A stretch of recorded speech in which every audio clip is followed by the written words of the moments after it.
మనం ఈరోజు చాలా గొప్ప విషయం గురించి మాట్లాడుకోబోతా ఉన్నాం. పాయింట్ టు పాయింట్ మాట్లాడుకుందాం. పిన్ టు పిన్ మాట్లాడుకుందాం. మనమే మనలో ప్రశ్నలు వేసుకుందాం. మనమే జవాబులు చెబుదాం.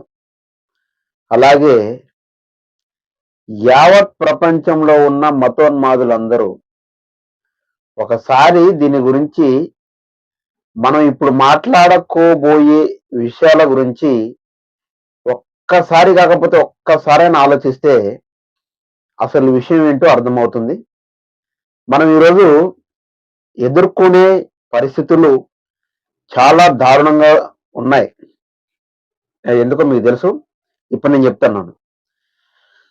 మనం ఈరోజు మాట్లాడుకోబోయే అంశం ఏంటంటే మత ఉన్మాదుల చీకటి నిజం. మత ఉన్మాదుల చీకటి నిజం ఏంటంటే అసలు ఈ మత ఉన్మాదులు భారతదేశంలో మతాల మధ్య మతాలకు ఎందుకు గొడవలు పెట్టుకుంటున్నారో లాజికల్ గా ఆలోచిద్దాం. అప్పుడైనా కొద్దిగానే అర్థం పడుతుందేమో అని చూద్దాం ఒకసారి. మత గొడవలు ఎందుకు? మత గొడవలు ఎందుకు? దాని ద్వారా ఎవరికి ఏమి వస్తుంది అనే విషయాన్ని మనం మాట్లాడుకుందాం. మత గొడవలు ఎందుకు? దాని ద్వారా ఎవరికి ఏమి వస్తుంది అనే విషయాన్ని మనం ఇప్పుడు మాట్లాడుకుందాం. మనం ఏదైనా పని చేయాలంటే ఏదో ఒక లాభం ఉంటే గన చెయ్యం. మనం ఏదైనా పని చేయాలంటే ఏదో ఒక లాభం ఉండాలి. అందులో ఏదో ఒక ప్రయోజనకరమైన విషయమై ఉండాలి. మతోన్మాదులు ఇప్పుడు గొడవలు పెట్టుకుంటున్నారు అంటే, ఇప్పుడు హత్యలు చేస్తున్నారు అంటే, ఇప్పుడు చర్చిలు కూలగొడుతున్నారు అంటే, మరి మత గొడవలు అసలు వాళ్ళ మైండ్లోకి ఎందుకు వచ్చినాయి? మత గొడవల వల్ల ఎవరికైనా ఏమైనా వస్తుందా? ఎందుకు అలా చేస్తున్నారు అని అంటే, వారికి ఏమైనా వస్తుందేమో ఆలోచిద్దాం. ఇప్పుడు మనం ఏదైనా జాబ్ చేస్తే 10 రూపాయలు వస్తే అది ప్రయోజనకరం. లేదు, అసలు ఈ మత గొడవలు వస్తున్నాయి కానీ అర్థం పట్టట్లేదు, దానివల్ల లాభం ఏముందో అని మనం ఒకసారి ఆలోచిస్తే, ఒక పార్టీ ఇప్పుడు మతానికి గొడవ పెడితే జోగి రాసుకుంటే బూడిద కూడా రాలదు అని, మత గొడవలు పెట్టుకుంటే ఏమి వస్తుంది? ఏమి రాదు, బూడిదే. ఇప్పుడు అదేమైనా పెద్ద పార్టీ అనుకో, ఎమ్మెల్యే అయితే దాదాపు ఒక 30 కోట్లు 40 కోట్లు పెట్టి డబ్బులు మొత్తం బాగా డిస్ట్రిబ్యూట్ చేసి పంచి, ఆ డబ్బులు పంచడంతో పాటు కొద్దిగా మంచి వ్యక్తి ఆయనని గెలిపిద్దామనే ఉద్దేశంతో ఉంటే, ఇరుపక్షాల వాడు, అవతల వాడు, ఏ సైడ్ వాడు, పార్టీలో పోటీలో దిగిన ఏ సైడ్ వాడు, బి సైడ్ వాడు, ఈడొక 30-40 కోట్లు, బి సైడ్ వాడు ఒక 30-40 కోట్లు ఖర్చు పెట్టి ఎవరో ఒకరైతే గెలుస్తాడు. ఎందుకు? ప్రజాసేవ అంటే ఎట్టి పరిస్థితుల్లో కాదండి, స్వలాభం కోసం, పేరు ప్రతిష్టల కోసం, అదేదో గొప్ప ఉండడం కోసం. ఎందుకంటే పార్టీలు అమ్మడబడి తిరిగాను కాబట్టి నాకు బాగా తెలుసు. పార్టీలో తిరిగినామంటే ఒక అర్థం ఉంది, లాభం వస్తుంది. ఈరోజు మనం పార్టీలో ఒక 30-40 కోట్లు పెట్టి బరిలోకి దిగి గెలిచామంటే, ఈ 5 సంవత్సరాలలో దాదాపు 150 నుంచి 200 కోట్లు సంపాదించుకోవచ్చు. నువ్వు ఏ బిజినెస్ చేసినా నాకు తెలిసి అంత రాకపోవచ్చు. అదిగాక ఎమ్మెల్యే, ఫలానా ఆదర్ల రవి ఎమ్మెల్యే అయ్యాడు, 30-40 కోట్లు పెట్టాడు ఆదర్ల రవి, ఎమ్మెల్యేగా గెలిచాడు, పెద్ద పేరు ఆదర్ల రవి ఎమ్మెల్యే అని. ఒక పార్టీ నాయకుడు, ఒక ఎమ్మెల్యే అని. దానికి ఒక అర్థం ఉంది. ఆదిల్ల రవి 30-40 కోట్లు పెట్టి గెలిచాడు. 30-40 కోట్లు పెట్టి గెలిచాడు. తర్వాత 150 కోట్లు వచ్చాయి, సంపాదించాడు. లేదా ఒక 200 కోట్లు సంపాదించాడు. ఆ పని మీదనో, ఈ పని మీదనో, అది మీదనో మొత్తం ఏది డెవలపింగ్ మీద వచ్చినటువంటి ఆ రిమండరేషన్ ఏదైతే ఉందో ఆ పర్సంటేజ్ల మీద మొత్తం ఒక 150 నుంచి 200 కోట్లు సంపాదించాడంటే దానికి ఒక అర్థం ఉంది, దానికి ఒక లెక్క ఉంది. మత గొడవల వల్ల గొడవలు పెట్టుకొని చర్చిలు కూడా కొట్టి, చర్చిలు తగలబెట్టి, చర్చి శిలువ పైన పోయి ఎర్ర జెండా కాషాయ జెండా కట్టి ఏసయ్య అని ప్రార్థన చేసుకునే పాస్టర్ను పట్టుకొని జై శ్రీరామనం అని బలవంతం చేస్తూ, పాస్టర్ అమ్మని బలవంతంగా జై శ్రీరామ్ అనిపించమని చెప్తే, పాస్టర్ అమ్మ బట్టల మొత్తం ఊడదీసి నడి రోడ్డు మీద ఊరేగింపు చేస్తే, ఎందుకు ఈ క్రూరమైన ఆలోచనలు ఎందుకు వస్తా ఉన్నాయి? ఏదో ఒక ఉపయోగం ఉండాలి ఒక పని చేస్తున్నాం అంటే, ఏదో ఒక లాభం రావాలి దానివల్ల మనం చేస్తూనే ఉంటే. మీరు ఆ పనులు చేస్తా ఉన్నారు కదా, మీకు ఒక క్లారిటీ ఉందా అని అడుగుతా ఉన్నా నేను. మీకు క్లారిటీ ఉందా? మీరు చర్చిల మీద దాడులు చేస్తా ఉన్నారు, బాగానే ఉంది. పాస్తలను కొడతారు, చర్చిలు కూల కొడతారు, తగల కొడతారు, నానా రకాలైనటువంటి విధ్వంసాలు గురి చేస్తారు మీరు. ఓకే, ఎందుకు, ఏ లాభం ఉంది అందులో అని అడుగుతున్నా. ఇప్పుడు నేను ఇంతకు ముందు ఎమ్మెల్యే చెప్పాను, పార్టీలు అంటే ఓకే, నీ మతం గురించి నా మతం గురించి ఎందుకు? నీదేమో ఒక పార్టీ, నాదో ఒక పార్టీ అనుకో.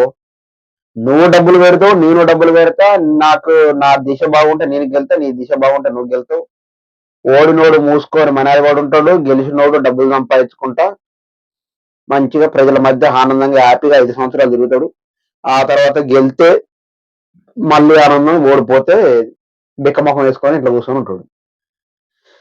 బిక్కమొఖం వేసుకొని ఇంట్లో కూర్చొని ఉన్నా వాడికి ఒక ఆనందం ఉంటది. ఈ 5 సంవత్సరాలలో 30-40 కోట్లు పెట్టినా 150 నుంచి 50 కోట్లు 200 కోట్లు దాకా వచ్చినాయి నాకు, మీసాల మీద వేసుకుంటూ కూర్చుంటాడు. వాడికి ఒక ఆనందం ఉంది, దానికి ఒక లెక్క ఉంది. మరి మీకున్న తిక్కకి ఏ లెక్క ఉంది అని అడుగుతా ఉన్నా. ఉట్టుపుణానికి పాస్టర్లు, నోట్ల నారకలైన పాస్టర్ని, నోట్ల నారకలైన పాస్టర్ని, చెట్టు గోడల పైన ఉన్న శిలువ పక్కన జై శ్రీరామ్ జెండా కట్టుడు, ఏసయ్య అని ప్రార్థన చేసుకునే నారకతోటి జై శ్రీరామ్ అని బలవంతంగా అనిపించుడు, ఏ లాభం వస్తుంది మీకు? ఏమైనా పైసలు వస్తాయంటావా మీకు? ఏమొస్తుంది? ఏం లాభం వస్తుంది? మతం యొక్క జనాభా దేశంలో ఎక్కువగా ఉంటే ఎవరికైనా ఏమైనా ఒరుగుతుందా? ప్రశ్నలు రాసుకున్నాం, అడుగుదాం, మనమే అడుగుదాం. ఇప్పుడు భారతదేశం ఉంది, క్రైస్తవులు, హిందువులు, ముస్లింలు, జైనులు, బౌద్ధులు, సిక్కులు, ఇలా చాలా మతాలు ఉన్నాయి. ఈ మతాలలో ఒక మతం యొక్క పర్సంటేజ్ అంటే జనాభా సంఖ్య ఎక్కువగా ఉండడం వల్ల దేశానికి ఏమైనా ఒరుగుతుందా? దేశానికి ఒరిగితే బాగానే ఉండు. ఈ కరుడు కట్టిన ఈ మతోన్మాదులు ఎవడైతే ఉన్నాడో మీకేమైనా ఒరుగుతుందా? వేరే మతాలు డెవలప్ అవుతున్నాయి, దాని సంఖ్య పెరుగుతుంది అని మీరు భయపడి ఎందుకు పోసుకుంటున్నారు? ఎందుకు మీకు ఇది పోసుకోవాల్సిన పరిస్థితి ఏర్పడతా ఉంది? భారతదేశంలో వేరే మతాలు డెవలప్ కావడం వల్ల మీకొచ్చిన నష్టం ఏంటో, మీకొచ్చిన నొప్పి ఏంటో, మీ కడుపుల నొప్పి ఏంటో మాకు అర్థం అవ్వట్లేదు. పార్టీ అయితే అదో ఇదో డబ్బులు పెట్టి గెలిచామరా మాకు పైసలు వస్తాయి అనుకోవడానికి, లేదు మా మతం బాగా భారతదేశంలో విజృంభిస్తే మీకేమైనా కొమ్ములు వస్తాయా భారతదేశంలో? లేదు. భారతదేశంలో బహుజనాభా కలిగిన సంఖ్య మీ మతం అనుకో, హిందూ మతం, అందులో నుండి జనాభా తరుగుతుంది అనుకో, మీకు వచ్చిన నష్టం ఏంది ఆయన? నీకు నువ్వు పనిచేసే దగ్గర నీకు శాలరీ ఇడవాడు పనిచేసేవాడు, నీ నీకు రానియకుండా చేస్తారా? నీ హిందూ మతంలో 100% ఒక 80% ఉన్నారనుకో, అందరూ తగ్గిపోతా ఉన్నారు. 79, 78, 77, 76 వచ్చింది అనుకో, అలా తరిగిపోతుంది అనుకో. నీకు జాబ్ ఇచ్చినోడు, అరే మన మతం తగ్గిపోతుంది కాబట్టి నీకు శాలరీ తక్కువ ఇస్తాను అని అంటాడా? నీకు డబ్బులు తక్కువ అవుతాయా? నీ మతంలో నుంచి వెళ్ళి జనాలందరూ పక్క మతంలోకి, ఒక ముస్లింలోకి, క్రైస్తవ్యంలోకో, జైనుల్లోకి, సిక్కుల్లోకి వెళ్ళిపోయి నీ మీదకి తుపాకులు కానీ కత్తులు కానీ పట్టుకొని వచ్చి నిన్ను, అరే ఇన్ని రోజులు మనందరం ఒకటే మతంలో ఉన్నాం కానీ ఇప్పుడు బయటకు వచ్చిన నిన్ను వేసేస్తాం అని అంటారా? కాల్చి పారేస్తాం అని అంటారా?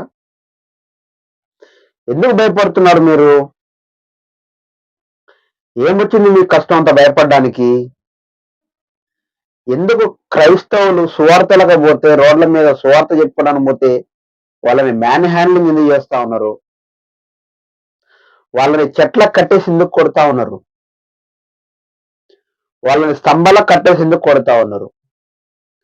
వాళ్ళ మీద పేడ నీళ్ళు ఎందుకు పోస్తా ఉన్నారు? వాళ్ళ మీద యాసిడ్లు ఎందుకు పోస్తా ఉన్నారు? అంటే ఏంటి అసలు మీ దురుద్దేశం ఏంటో మాకు తెలిసిపోవాలి. మీ దురుద్దేశం ఏంటో మాకు తెలవట్లేదు. ఎందుకు మీ పరిస్థితి అలా మారిపోయింది? అన్నదమ్ములుగా కలిసి ఉండే మనం ఎందుకు మీరు అలా దిగజారిపోతా ఉన్నారు? ఒక మనిషి ఎంతకాలం బ్రతుకుతా ఉన్నాడు భూమి మీద? మా అంటే 40 ఏళ్ళు 50 ఏళ్ళు కూడా ఇప్పటి బతకట్లేరు. 15 ఏళ్ల పోరం నుంచి వెళ్ళి 35-40 ఏళ్లలోపే హార్ట్ అటాక్లు చచ్చిపోతా ఉన్నారు. పెద్ద పెద్ద డాక్టర్లు చచ్చిపోతా ఉన్నారు. మతాల మధ్య గొడవలు ఏంటరా పిచ్చనాయాలరా? అవసరమా? తరిగిపోని నీ హిందువుల్లో 80% ఉన్నారు.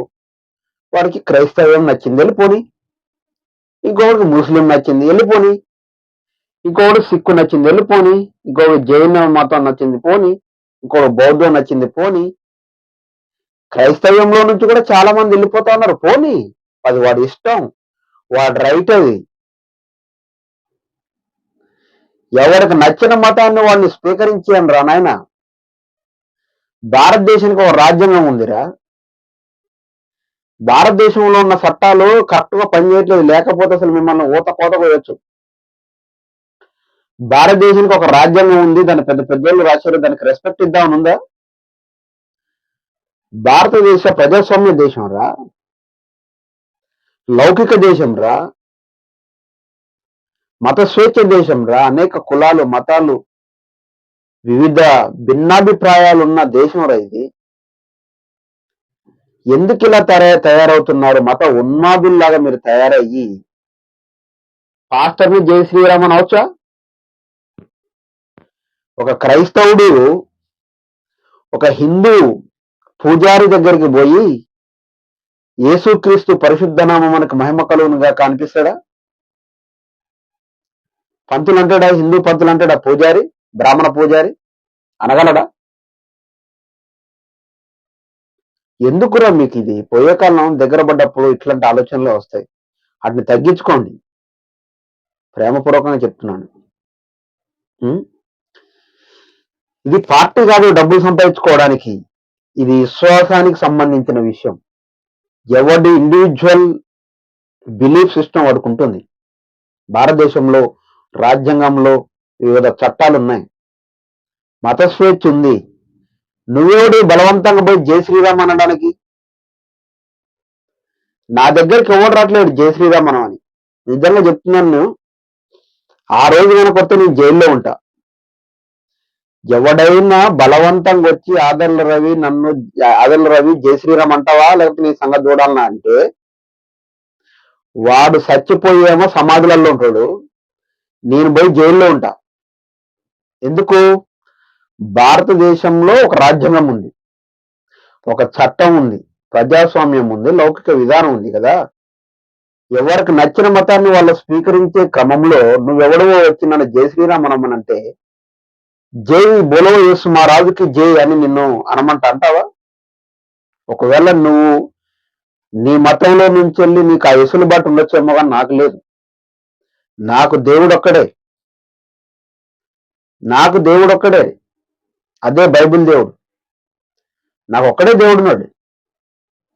నీ దేవుడు ఎవరినైనా పూజించు, ఎవరినైనా ఆరాధించు అని చెప్పాడేమో, కానీ నా దేవుడు అలా చెప్పలేదు. నేను మాత్రమే దేవుణ్ణి అన్నాడు. ఎందుకంటే ఆయనకు ఆ క్లారిటీ ఉంది. మీ వాళ్ళకి లేకపోతే నన్నేం చేయమంటావు? అర్థమవుతుందా? పార్టీలలో తిరగండి రా, మీకు డబ్బులు వస్తాయి. మతాల గొడవలు పెట్టి పాస్టర్ని కొట్టి తిట్టి సంథింగ్ అవుతుంది, మీకు రాదు, ఏమీ రాదు. శాపం వస్తుంది, సస్తావు. బతుకుండగానే క్యాన్సరో ఎయిడ్సో లేకపోతే ఏదో వచ్చి మా కిడ్నీలు పోయో గుండె పోయో కండు పోయో ఏదో నాశనం అయిపోతావు. భూమి మీద నరకం అనుభవిస్తావు. చచ్చిన తర్వాత నీ శవాన్ని తీసుకుపోయి అగ్నిలో వేస్తారు, నీ ఆత్మ కూడా పోయి అగ్నిలో, అన్ని అగ్ని కాలుడే. ఉన్నన్ని రోజులు హాస్పిటల్లో తగలబెట్టుకుంటావు డబ్బులన్నీ. నువ్వు చచ్చిన తర్వాత తీసుకుపోయి నీ శవాన్ని చితిమంటల్లో తగలబెడతారు, నీ ఆత్మ పోయి నరకంలో తగలబడతా ఉంటుంది. అన్ని తగలబడులే. ఆరని అగ్నిలో యుగ యుగాలు అక్కడ అరుపులు, రోదనలు, మూలుగుళ్ళే ఉంటాయట.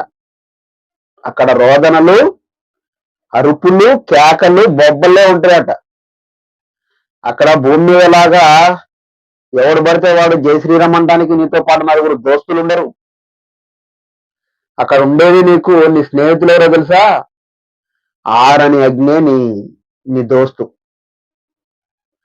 ఆరని అగ్నినే నీ దోస్తు, నీ ఫ్రెండ్, నీ బెస్ట్ ఫ్రెండ్ ఎవరంటే ఆరని అగ్నియే నీ దోస్తు. నీ బెస్ట్ ఫ్రెండ్ ఎవరైనా ఉన్నారు అక్కడ అంటే నరకంలో,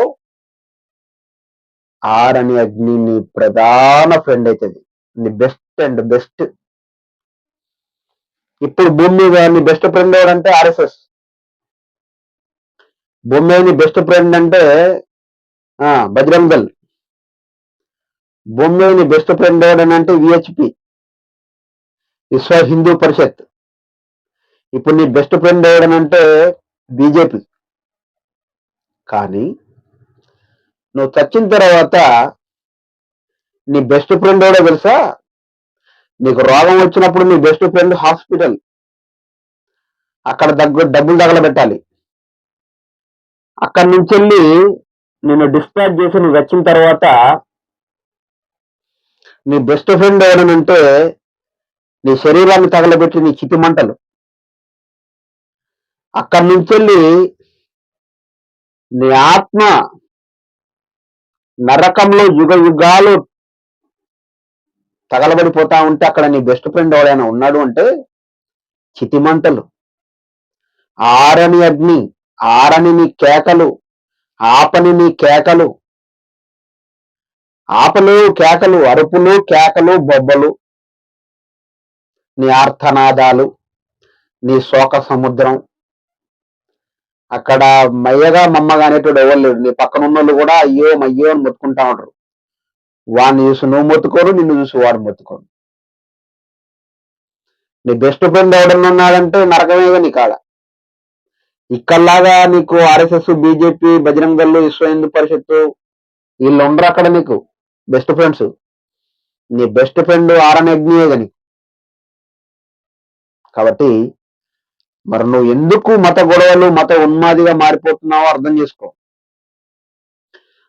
మత పాస్టర్లను కొడితే తిరిగితే ఏందిరా, అదన్నా సరదానా? వానపామును చంపడం సరదానారా? పాస్టర్లు అంటే వానపాములు, ఏం చేయలేరు పాపం వాళ్ళు. యేసయ్య ఏం చెప్పాడు? ప్రేమ, జాలి, దయ, కనికరం, వాత్సల్యం, దీర్ఘశాంతం, దయాలత్వం, ప్రేమ, నిగ్రహం, ఇవి చెప్పిండు ఆయన. వాళ్ళు అయ్యే పాటిస్తారు వాళ్ళ వానపాములు వాళ్ళు. వాళ్ళని కొట్టి తిట్టి హీరో అవడేంద్రా నాయన, నాకు అర్థం కాలేదు. ఉం? ఇక మూడో విషయానికి వస్తే, మత జనాభా పెరిగినా కూడా ఒరిగేదేం లేదు కదా. పాకిస్తాన్ మన ఇప్పుడు పార్టీతో పోల్చుకున్నాం, పార్టీలు అయితే డబ్బులు వస్తాయి, కానీ మతాలతో పోల్చుకుంటే డబ్బులు ఏం రావు. మత గొడవలు పెట్టుకుంటే పైసలు ఏం రావురా, పార్టీలు లేకపోతే డబ్బులు వస్తాయి. పార్టీ గొడవలు కాదు కదా, ఇది మతం మోడల్.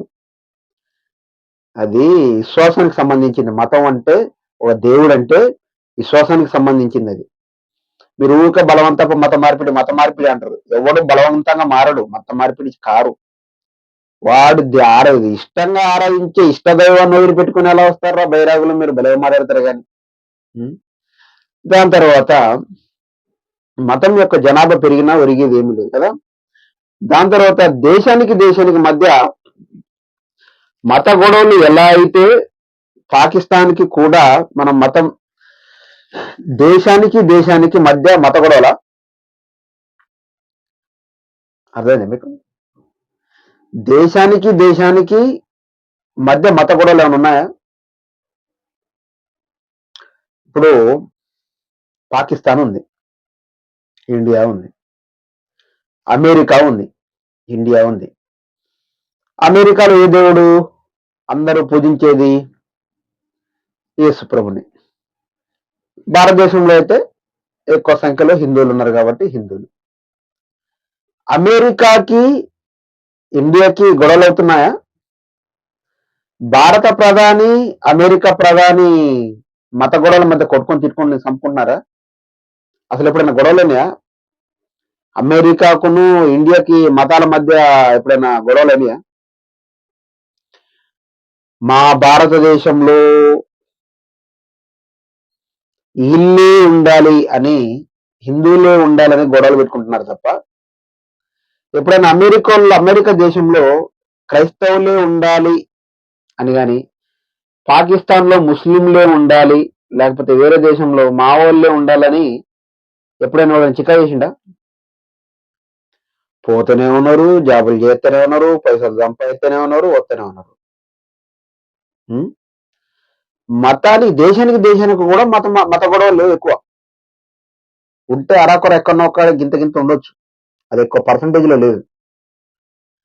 మరి మన దేశంలో మనం అన్నదమ్ముల్లాగా పుట్టి పెరిగి మనకెందుకురా గొడవలు, మత గొడవలు? క్రైస్తవం నచ్చలేదు, హిందువులో పోతాడు, ముస్లింలో పోతాడు. హిందుత్వం నచ్చలేదు, క్రైస్తవంలో పోతాడు, ముస్లింలో పోతాడు. వానిష్టం. నువ్వేడు బలవంతంగా జై శ్రీరామ్ అనిపించడానికి? ఎందుకు మత గొడవలు ఎందుకు వస్తున్నాయి అనేది ఒకటి ఆలోచించండి. అసలు మత గొడవల వల్ల మీకు వచ్చేది ఏంది? పాకిస్తాన్ కూడా వేరే మతానికి సంబంధించింది, ముస్లిం మతానికి. వాళ్ళు భారతదేశంలో ఉన్న ముస్లింలను కానీ హిందువులను కానీ ఆయన హింసిస్తా ఉన్నారా? అంత శత్రు దేశం అనుకునే మనం పాకిస్తాన్ని, వాళ్ళు కూడా మనని హింస పెడతలేరు మతాల మధ్య. పాకిస్తాన్ని శత్రు దేశం అనుకునే పాకిస్తాన్ కూడా మనని మతాల మధ్య హింసిస్తలేదు కదా. అలాంటప్పుడు భారతదేశంలో అన్నదమ్ముల్లాగా ఒక ఇంట్లో పెరిగినట్టు పుట్టి పెరిగి మనం కొట్టుకుంటే ఏమవుతుంది రా బూడిదే. అందుకే మతాల మధ్య ఎందుకు గొడవలు వస్తున్నాయి అనేది ఒకసారి ఆలోచించండి. మతాల మధ్య ఎందుకు గొడవలు వస్తున్నాయంటే, ఒక మతం మీద తక్కువ సమాధానం చెప్తాడు, మీ వాళ్ళు మత మార్పిడి చేస్తారని. మత మార్పిడి ఎవడు చేయడరా నాయన? అరే బాబు, నేను ఇంత ముందు ఎలా ఉన్నానో ఏంటో నాకు తెలియదు, కానీ ఇప్పుడైతే యేసయ్య నమ్ముకున్న తర్వాత నా బతుకు మారింది, నా ఆలోచన మారింది, నా పరిస్థితి మారింది అని వాడు తన సాక్ష్యాన్ని సువార్త రూపంలో చెబుతుంటే, వాడు అక్కడనే వాడిని చూసి ఈ ఆర్ఎస్ఎస్ వాడు, బీజేపీ వాడు, బజరంగ దళ, విశ్వ హిందూ పరిషత్ వాళ్ళు, లేకపోతే ఇంకేడన్నా మతం మాది చెట్లకు గడ్డేసుకోవటాడు, జై శ్రీరామ్ అనిపించుడు, స్తంభానికి గడ్డేసుడు, జై శ్రీరామ్ అనిపించుడు, పాసర భార్యల్ని జై శ్రీరామ్ అనవాడు. ఎందుకు రా ఇవన్నీ? పాకిస్తాన్ వాడు కూడా చేయట్లేదురా మీరు చేసిన పనులు. భారతదేశంలోనే పుట్టను, భారతదేశంలోనే పెరిగిను, నీ ఇంటి ముందు నా ఇల్లు, నా ఇంటి ముందు నీ ఇల్లు, నీ జిల్లా ముందు నా జిల్లా, నీ జిల్లా పక్కన నా జిల్లా, నీ రాష్ట్రం పక్కన నా రాష్ట్రం, అందరిది ఒకటే దేశం, భారత పిల్లలం. భారత మాత పిల్లలు అంటాం. మళ్ళా పాకిస్తాన్ వాడు కూడా మనల్ని ప్రేమిస్తాడు, కానీ మీరు ప్రేమించట్లేదు మనల్ని. ఎడారి మొత్తం ఎడారి దేశం.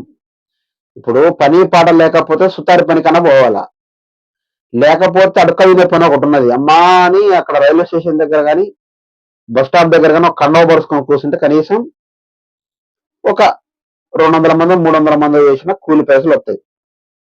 ఆ కుంటుల్లాగానో గుడ్డులాగానో యాక్షన్ చేసి అక్కడ కండవ పరుచుకొని కూర్చున్నా పైసలు వస్తాయి. అంతేగాని మతాల మధ్య ఎందుకు గొడవలు?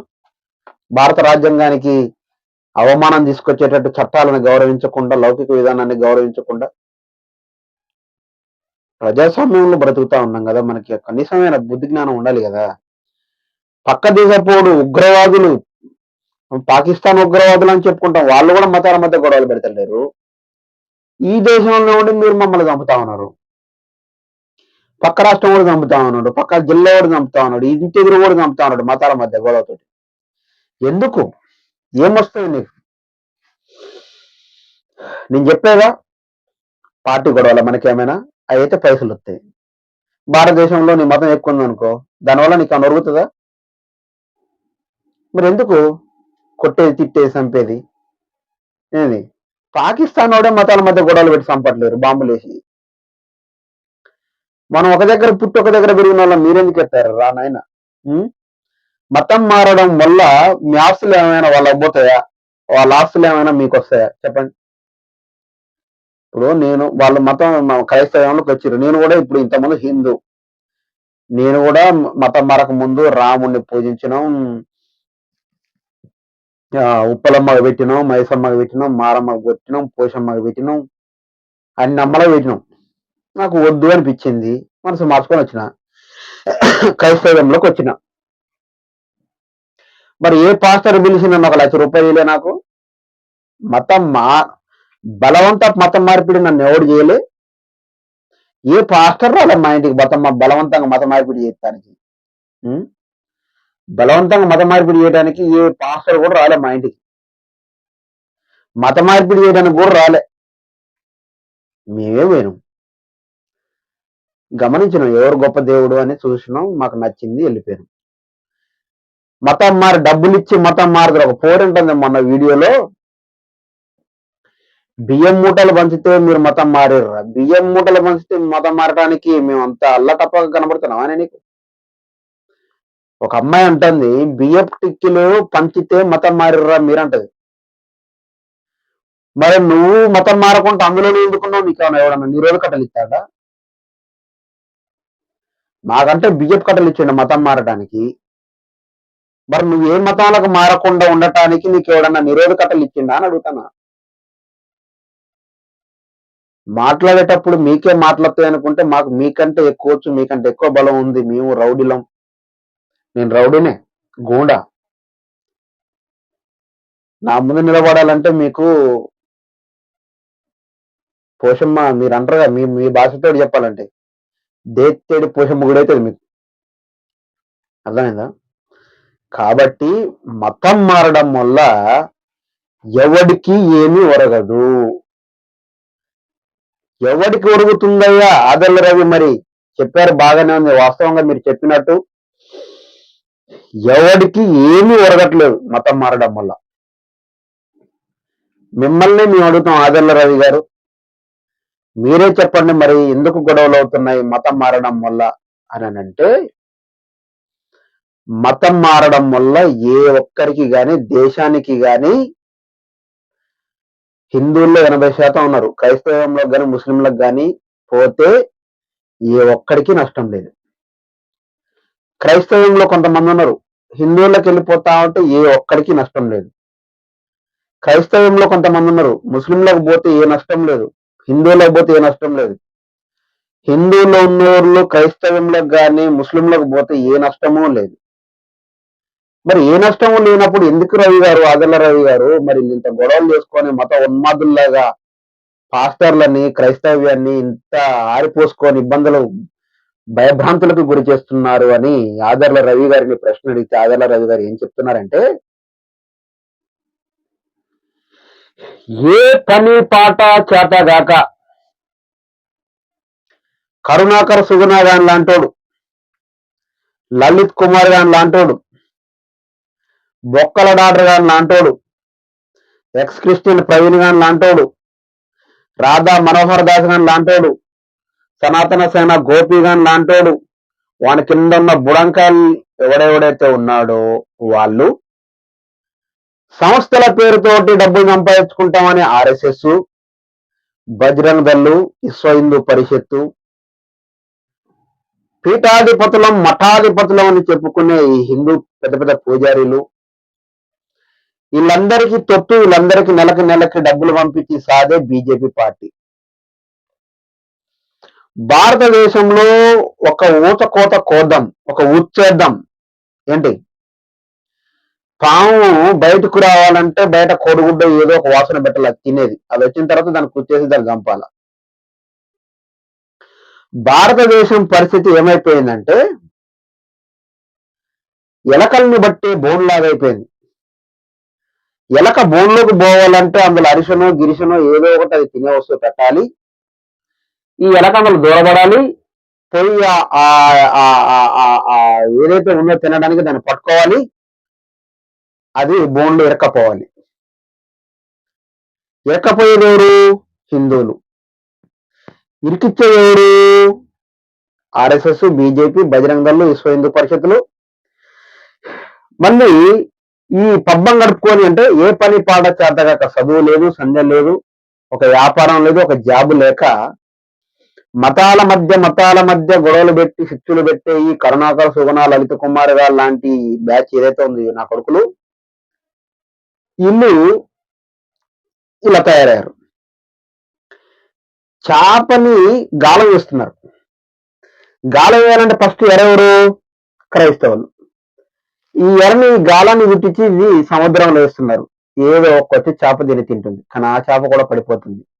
ఈ చేప పడిపోయిన చేపకు అర్థం చెప్పండి, తాత్పర్యం చెప్పండి బ్రదర్ అని అంటే, ఆ చేప ఏదైతే ఉందో వాళ్ళ దగ్గర మేము క్రైస్తవుల్ని ఏకుతున్నాం, పీకుతున్నాం, క్రైస్తవుల్ని ఏరి పారేస్తున్నాం, భారతదేశంలో మతాలు మారుస్తా ఉన్నారు, భారతదేశంలో హిందువులు ఎక్కువ కానీ క్రైస్తవంలో గుంజపోతా ఉన్నారు, ముస్లింలో గుంజపోతా ఉన్నారని సోది చెప్పి వాళ్ళకి కింది నుండి మంటలు పెట్టి బూస్టింగ్ ఇచ్చి మన మిద్ద అంటే క్రైస్తవుడు అని అంటే ఒక ముస్లిం అంటే ఒక భూతంలాగా చూపిస్తూ మేమేదో క్రైస్తవ్యాన్ని పీకి ఏకి భారతదేశంలో హిందువుల్ని ఉద్ధరిస్తున్నామని సంస్థలు పెట్టుకొని యూట్యూబ్ ఛానళ్ళు పెట్టుకొని పైసలు సంపాదిస్తున్నారు, లక్షల కోట్లు సంపాదిస్తా ఉన్నారు. అందువల్లనే మతోన్మాదులు తయారయ్యారు, మత ఉన్మాదులుగా తయారయ్యారు.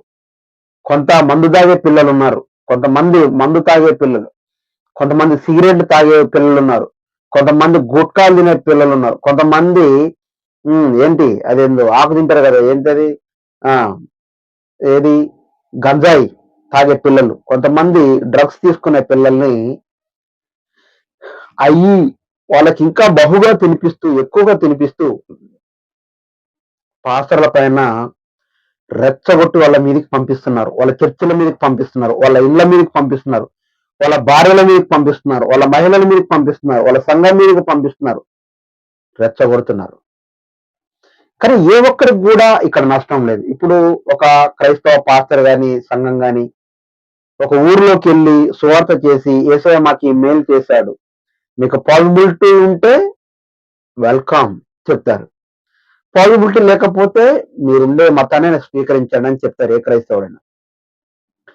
కానీ ఆ ఊర్లోకి వెళ్ళిన తర్వాత కొంతమంది మత ఉన్మాదులుగా తయారయ్యి ఆ ఉన్మాద మైండ్ సెట్ తోటి ఆ కొకేను, డ్రగ్స్, ఆ మందు, ఆ సిగరెట్లు తాగిన ఆ మత్తుతోటి తర్వాత ఈ కరుణాకర్ సుగుణ, లలిత్ కుమార్ లాంటోడు, ఈ బీజేపీ, ఆర్ఎస్ఎస్, బజరంగ్ దళ్ళు అనేటోళ్ళు, ఈ ఎవరైతే మత పిచ్చి వాళ్ళకి పురుకొల్పారో, రగిల్చారో, ఈ క్రైస్తవ్యాన్ని మత ఈ సువార్తని ఏదైతే భూతంగా చూపించారో వాళ్ళది మనసులో పెట్టుకొని వచ్చిన పాస్టర్లని, క్రైస్తవ మహిళల్ని అతి భయంకరంగా హింసిస్తున్నారు. ఎందుకు జరుగుతుంది ఇలా? ఆదిలరాజు గారు, మత గొడవలు, మతోన్మాదులు ఎందుకు మత ఉన్మాదుల్లాగా తయారయ్యారంటే ఇదే కారణం. ఇదే నా జవాబు. కొన్ని సంస్థలు పెట్టుకొని లక్షల కోట్ల రూపాయల అకౌంట్లలో వేసుకొని బాగుపడతా ఉన్నారు. కొంతమంది యూట్యూబ్లు పెట్టుకొని మత ఉన్మాదులు, కొంతమంది కరుణాకర్ సుగుణల్ లాంటోడు, కొంతమంది లలిత్ కుమార్ లాంటోళ్ళు, ఇంకా చాలా మంది, కొంతమంది మహిళలు కూడా బయటికి వెళ్ళారు. భారతదేశంలో మహిళ ఎంత పవిత్రంగా మాట్లాడాలో అలా మాట్లాడకుండా బరి తెగించిన మాటలు, బద్మాష్ మాటలు మాట్లాడుతున్నారు ఈరోజు హిందూ మహిళలు. వీళ్ళకి ఎక్కడి నుండి వచ్చిందయ్యా ఇదంతా అంటే, జీవితంలో వాళ్ళు చేసే జాబులలో ఫెయిల్యూర్ అయిపోయి, వాళ్ళకి అవకాశాలు రాక, వాళ్ళ జీవితం మొత్తం సర్వదా నాశనం అయిపోయి, ఏది గతి లేక, ఏ పని చేతగాక, మతాల మధ్య కనీసం గొడవలు పెట్టుకుంటా కూర్చొని వీడియోలు చేసుకుంటా కూర్చుంటే, మత పిచ్చితోటి ఎవడో ఒకడు ఉంటాడు కాబట్టి వాడు మాకు అంత ఇంత పైసలు ఇస్తే మేము బ్రతుకుతాం అనే దాంతో చేస్తా ఉన్నారు.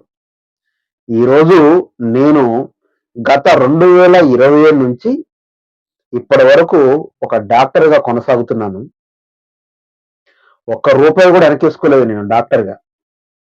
1 రూపీ కాయిన్ కూడా వెనకేసుకోలేదు. 1 రూపీ కాయిన్ కూడా ఇప్పుడు నా అకౌంట్లో లేదు. ఎందుకు అంటే, నేను గత 6-7 సంవత్సరాల నుంచి క్రైస్తవ వీడియోలు చేస్తున్నాను.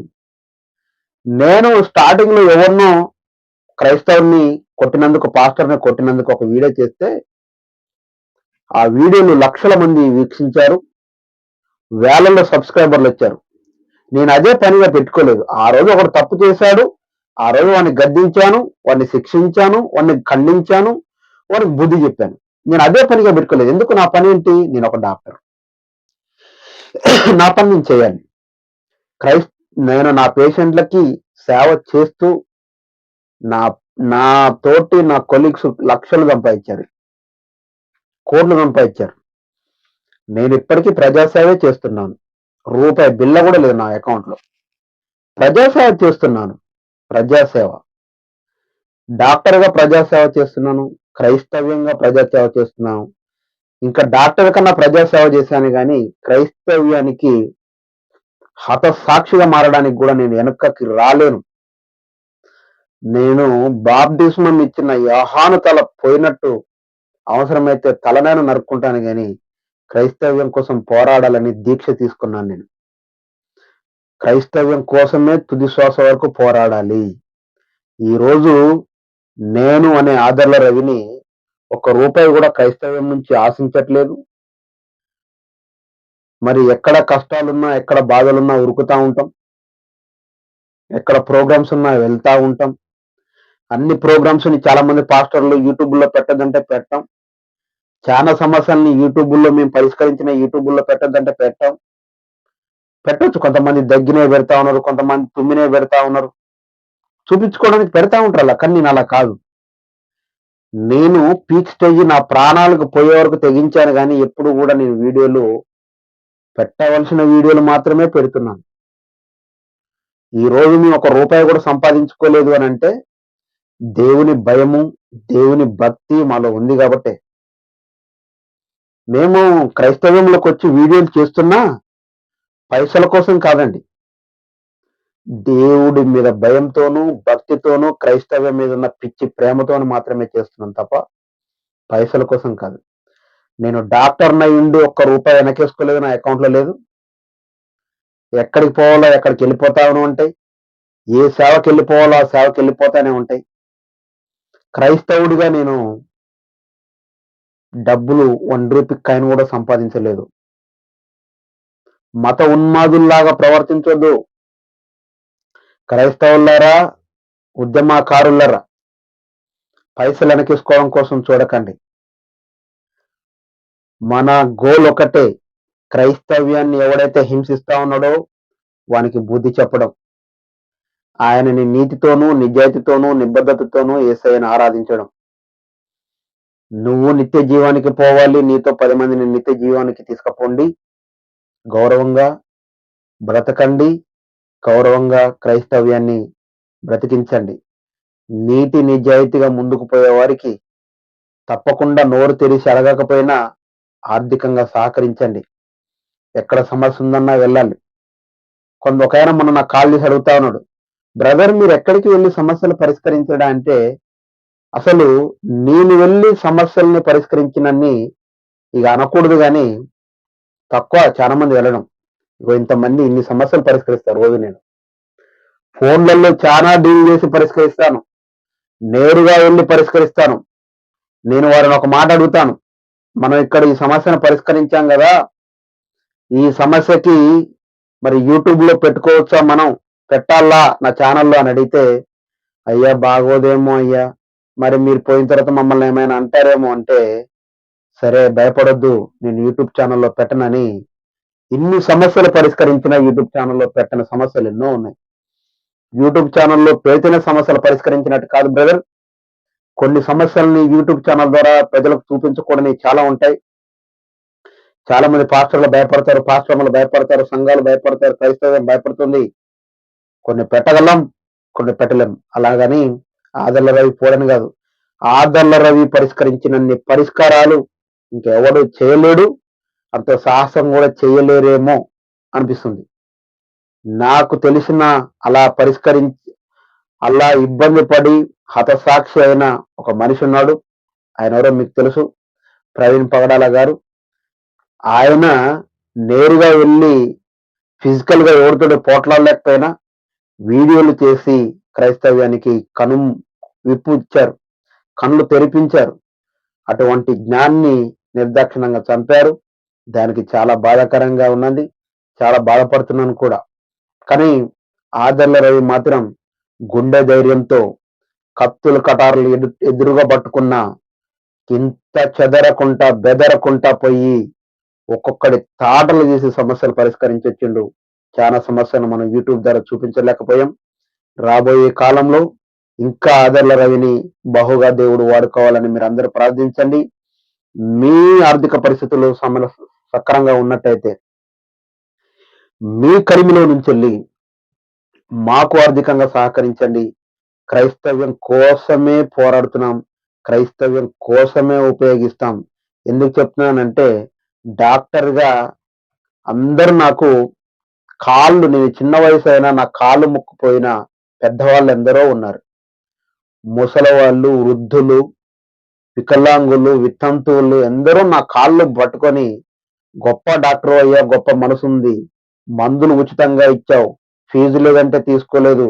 ఉన్న రోజు ఇచ్చాం, లేని రోజు ఎగ్గొట్టామని నా కాళ్ళు మొక్కిన సందర్భాలు ఇలా ఇన్నున్నాయి. కానీ పైసల కోసం కాదు, మానవత్వం కోసం పోరాడుతా ఉన్నాను. మీకు ఒకవేళ ఆ దేవుడు ప్రేరేపిస్తే తప్పకుండా సహకరించాలని కోరుకుంటూ, నేను మీ ఆదర్ల రవి. అందరికీ నమస్కారం. Praise the lord.